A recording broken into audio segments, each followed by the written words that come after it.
On September the 22nd, 1944, Warsaw was no longer a city so much as a set of ruined instructions, and Elias Hart kept checking his watch as if time still obeyed orders. An Office of Strategic Services envelope rode against his ribs, authorizing him to extract one asset and one set of technical notes before the last door shut.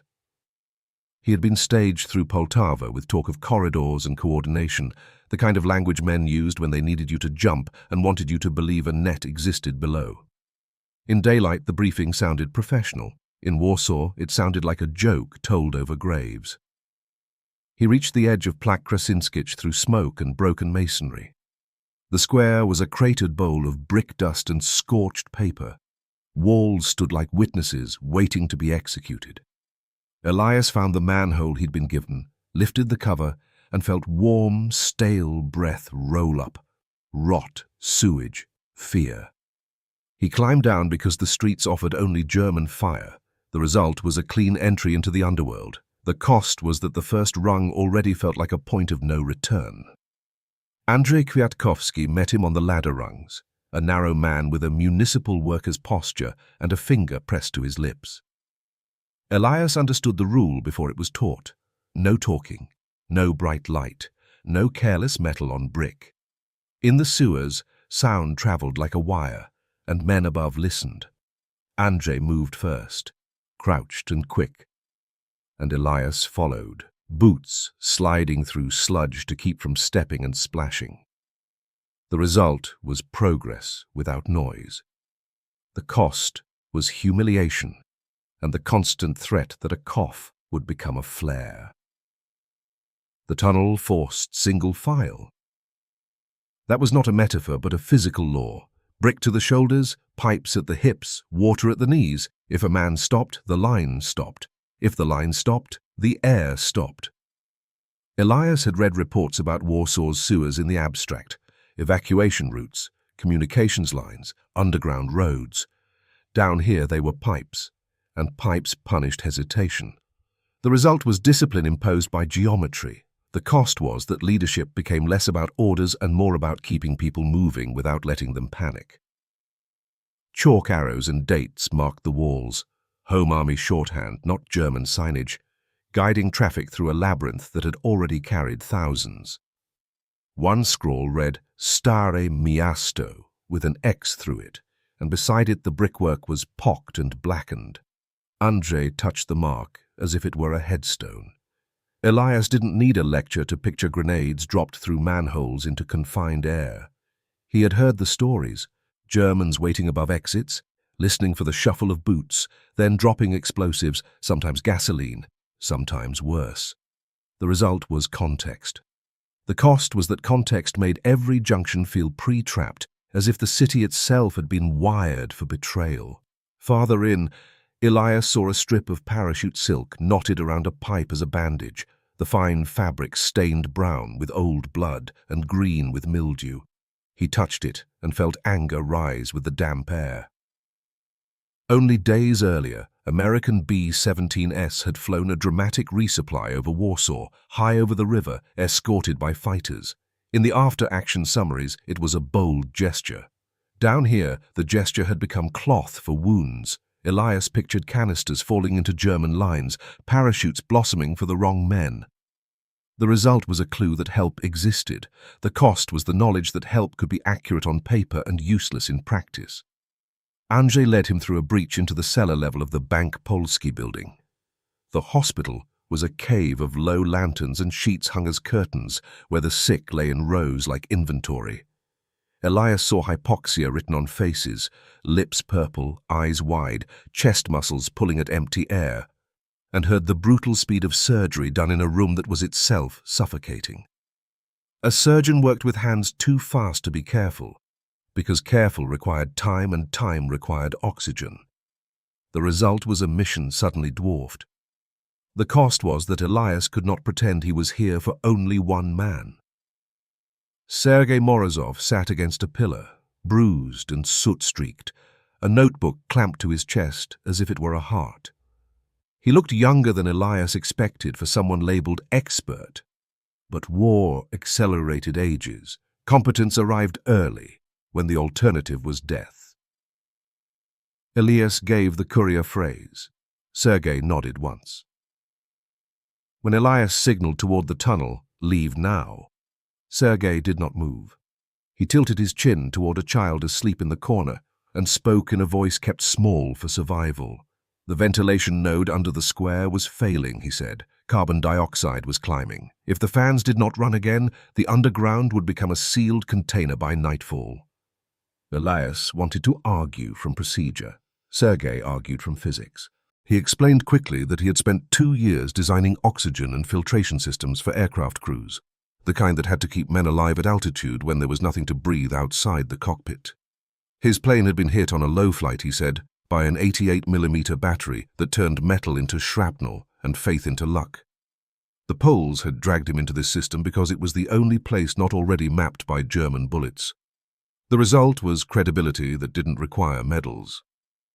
The cost was that his knowledge came with an accusation. If you can keep pilots alive in thin air, can you watch civilians die in thick air? Magda Novak stepped into the lamplight without a sound, a home army fighter with a satchel that clinked softly and eyes sharper than the knife at her wrist.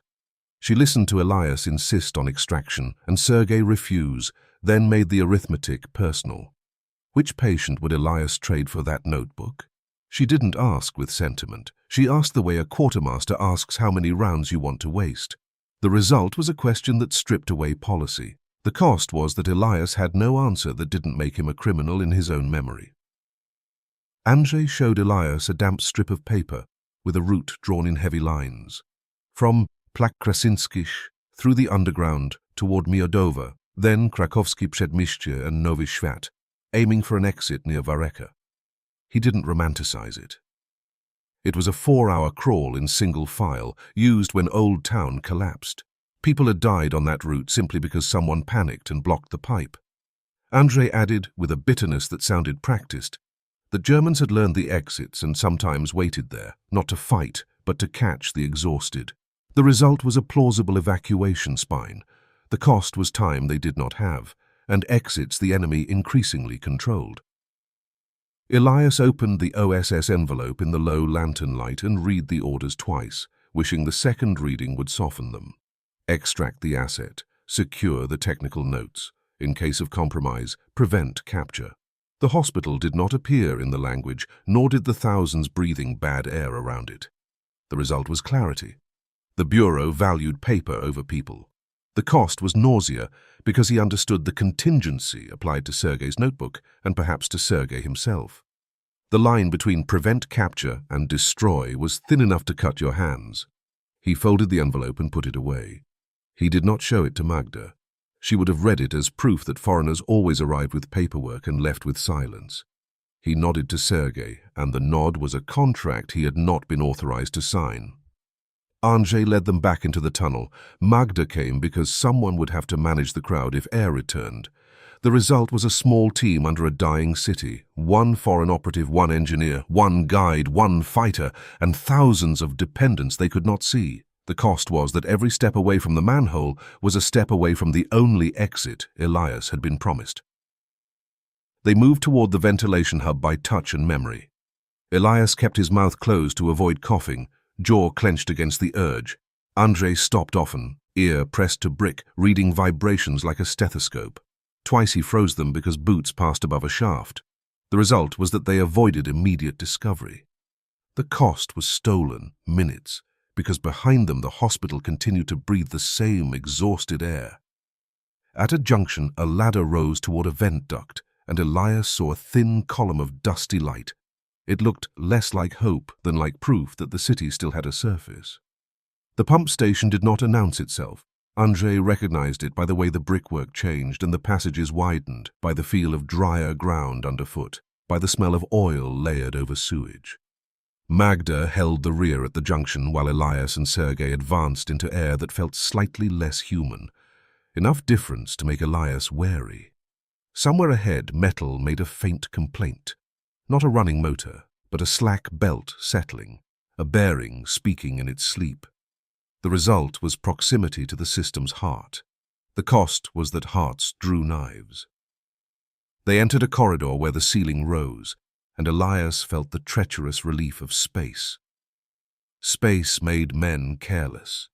He forced himself to keep sliding his boots rather than stepping, to keep his shoulders tucked, to keep his breathing shallow. A pocket of stagnant gas hung near the floor. Sergei smelled it first and grabbed Elias's sleeve, pulling him higher against the wall. The result was a near miss without drama. The cost was time lost to moving slowly in an already collapsing schedule. The first sentry appeared as a pale shape in a niche, half asleep, rifle across his knees, a cigarette tucked behind one ear. Elias did not fire. Fire risked gas and noise summoned grenades. He stepped in and crushed the man's windpipe with his forearm before the sentry could inhale a warning. The result was silence preserved. The cost was the intimate, ugly fact of killing at arm's length in sewage dark, the kind of killing that stayed on your skin longer than blood. They dragged the body deeper into the niche and covered it with an oil-stinking tarp.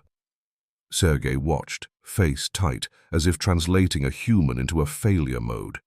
Elias wanted to tell him this was the only way to keep the repair alive, but explanation was just another form of noise. Then the station opened into a chamber where the ceiling rose and the air cooled. In the center sat the main fan housing, blade still, casing scarred with old repairs. Its silence felt engineered, like a question posed by someone who expected an answer. Sergei knelt at the bearing assembly and ran his fingers along the metal. He stopped and pointed to a wire twisted neatly through a bolt. Too neat to be accidental. Elias leaned in, saw the wire vanish into the housing, and felt training sharpen into certainty. Sergei shifted a fraction, and the spoon of a grenade appeared, jammed against the assembly. The fan had not failed. It had been booby-trapped to punish repair. The result was proof that the Germans anticipated this move. The cost was that the repair now had an audience above ground. They could have retreated. Instead, Elias steadied Sergei's wrist with 2 fingers and forced his own breath to slow. Magda's satchel held a tin of medical petroleum jelly. Sergei smeared it over gear teeth to dampen the whisper of metal on metal, trading cleanliness for silence. The result was stealth. The cost was danger, because everything became slick and any slip meant detonation. Elias used his knife tip like a surgeon's tool, lifting the wire a millimeter at a time while Sergei braced the housing so it would not shift. Sweat stung Elias's eyes. He did not wipe it. When the wire finally came free, they eased the grenade out and set it down as if it might still be offended. The result was a cleared path to repair. The cost was time, and time was the hospital's blood supply. As they began dismantling the assembly, a faint vibration ran through the brick above, rhythmic, heavy, the cadence of boots near a manhole. Elias pressed his palm to the wall and felt it again. The result was confirmation that they were being hunted by simple physics: sound above, response below. The cost was urgency, because the Germans did not need to know who was down here. They only needed to know something was moving. Sergei inspected the bearing race and swore under his breath. It was cracked, and the shaft showed scoring, as if grit had been poured into it. They could replace parts but not erase damage. Elias stuffed salvageable pieces into a canvas bag that grew heavier while his lungs grew lighter. In a puddle near the doorway, he spotted a scrap of paper. German duty notes, ink blurred by water. A few words survived, including a reference to manhole covers and a unit assigned to Deckel. The result was a thin clue about their pursuers. The cost was that it changed nothing about what those men would do if they found the fan room. They withdrew to the junction where Magda waited. She read the bag's weight like a gambler reading a hand, and then glanced at Sergei's hands, already shaking from lack of oxygen.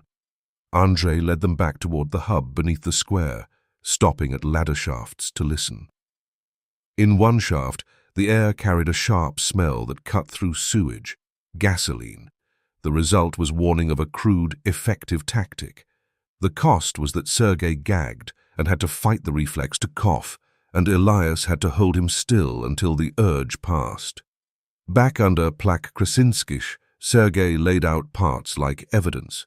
The replacement would be imperfect, but perfection was pre-war. He asked for carbon dioxide absorbent cartridges, and when Elias hesitated, he explained quickly.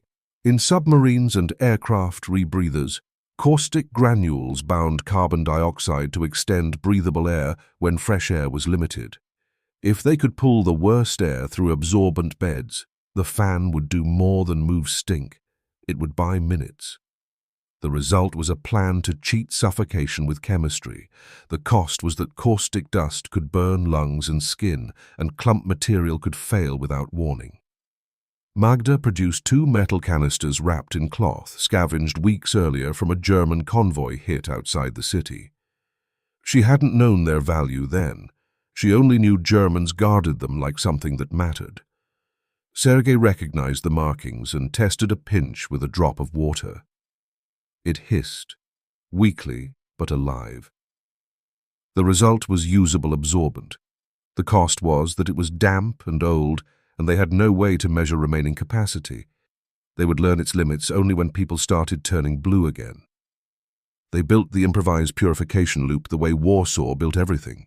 Stolen parts, crude bindings, stubbornness. Sergei fitted the canisters into a bypass on the fan's intake using salvaged hose, wire, and a gasket cut from a boot. Andrei adjusted airflow by shifting brick plugs that acted like crude valves. Elias held the assembly while Sergei tightened bolts, hands slipping on petroleum jelly and sweat. The result was an intake loop that could scrub some carbon dioxide and push a cleaner stream toward the hospital line. The cost was fragility. One vibration could tear it apart, and one leak could turn scrubbed air into a lie. They tried the motor. It groaned, rotated, stalled. Sergei listened and diagnosed the mount, loose, ready to shake itself to pieces if forced. The result was another delay. The cost was measured in patients losing coherence, surgeons losing time, children losing color. Elias looked for a single lever, the way bureau men did, and found it in the electrical feed. The pump station's line had been rerouted and partially cut, likely to prevent exactly this repair. He crawled into a niche of old cables and bridged a connection with stripped wire and the metal body of a flashlight battery. Sparks snapped in the damp air. The result was continuity. The cost was the terrifying thought of gasoline above meeting flame below. The fan shuddered a quarter turn, then stopped again. Sergei shook his head. The mount would not hold unless they reinforced it, and reinforcement meant metal, time, and risk. Elias made the decision he'd avoided since arriving, the decision to trust a front line he did not control. He told Andrei to take him to a vent duct that reached close enough to the surface to see the river's glow. Elias checked his signal lamp shutter with trembling fingers, more from oxygen debt than fear, and climbed until his head was near an iron grill. Night sky appeared as a thin slice framed by rubble. Beyond it, the Vistula was a darker band. On the far bank, intermittent flashes marked a front line that had paused within sight of a dying city. Elias tapped Morse, short and long pulses, sending coordinates and a request that was really a gamble. One window, one pressure release. He waited, rigid, until a faint answering blink came from the eastern darkness.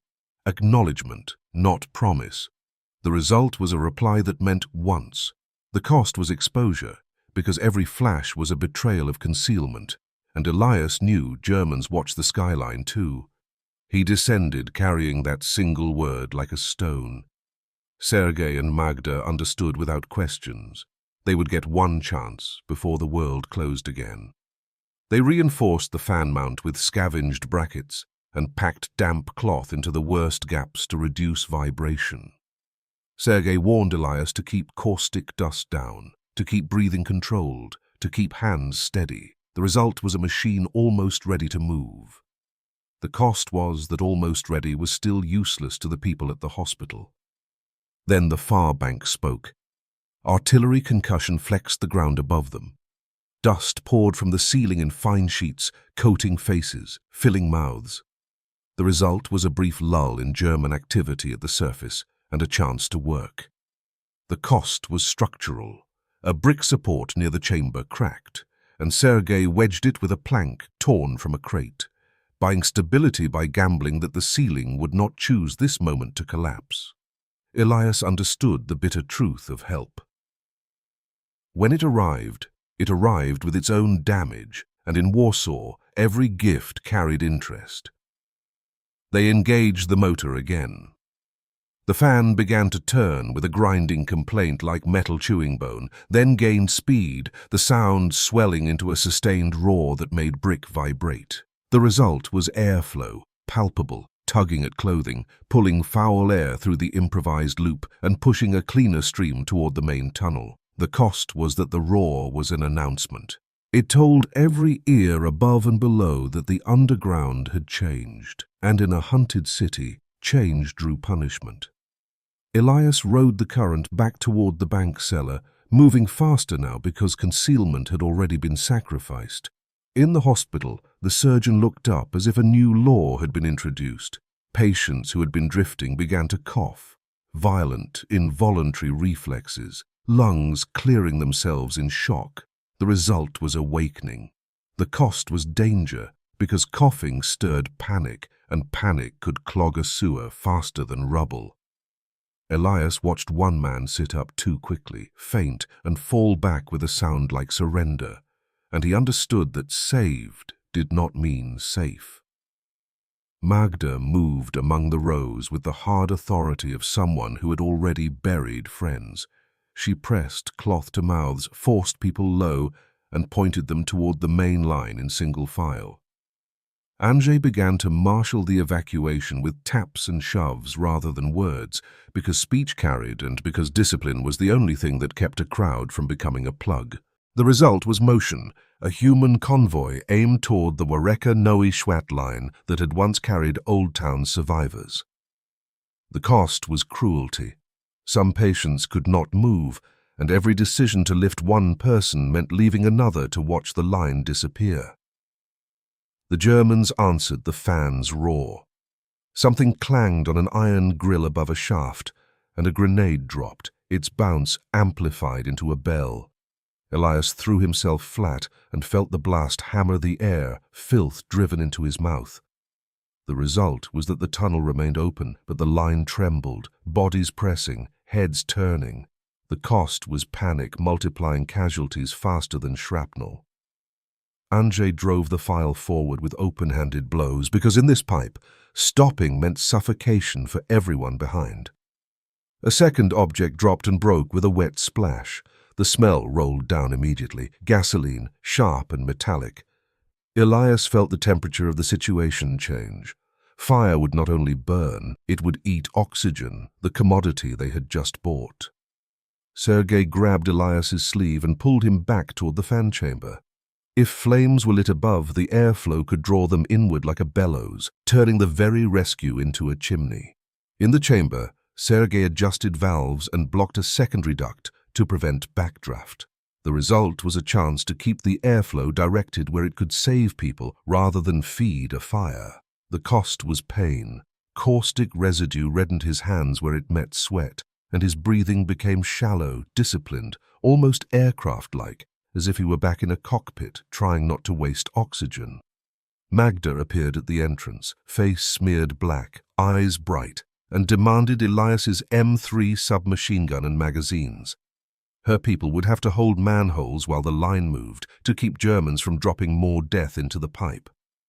The result was a transfer of firepower from foreign mission to local survival. The cost was that Elias surrendered the last tangible link to his extraction order. Elias placed the gun into Magda's grip and watched her test its weight like someone adopting a child. Sergei opened his notebook and tore out pages without ceremony, folding them into thick pads and stuffing them into a gap in the filtration housing as packing. The result was that the technical notes became a literal filter, paper sacrificed to keep air from leaking away. The cost was irreversible. Nothing would be delivered to a clean office, nothing translated, nothing leveraged. Elias understood Sergei's act as both engineering and rebellion against distant authority, a quiet refusal to let a file outweigh a lung. Boot vibrations returned overhead, closer, and a manhole cover shifted with a grind of metal on metal. Andrzej signaled that one shaft had been sealed. The result was narrowing options. The cost was that any mistake now trapped more people with fewer exits, and the file could become a mass grave simply because a lid was bolted from above. Elias positioned himself at a junction below a ladder, becoming the first obstacle if Germans forced an entry. He did not climb. He stayed in darkness where his eyes could adjust, and his body could vanish into the tunnel's shape. Another canister fell, hissing. Sergei's eyes widened. Something meant to make lungs seize rather than shred flesh.